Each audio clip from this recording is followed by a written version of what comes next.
माझी जुनी आठवण सांगते माझ्या काका काकीच्या गावाची. मे महिन्याचे दिवस होते. काका काकीच्या गावाला गेले होते.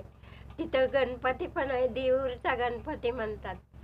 आणि गणपतीच्या बी दर्शन घेतला आणि तिथं राहिलं पण 4 रोज. माझ्या काकाच्या घरी एक दिवशी पाऊस पडला.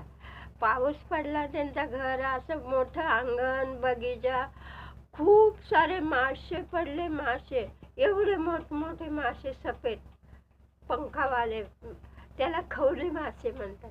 खूप मासे पडले आणि त्यांना काय, माझे काका दिंडीला जाणारे असायचे, तर ते सगळे मासे टोपलीत भरले आणि जे खाणारे माणसं आहे त्यांच्याकडे लोकांच्या पाशी पाठवून दिले.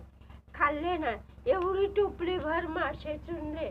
अंगणात पडलेले, परसात पडलेले, गोट्यात पडलेले, सगळ्या गार्डन मध्ये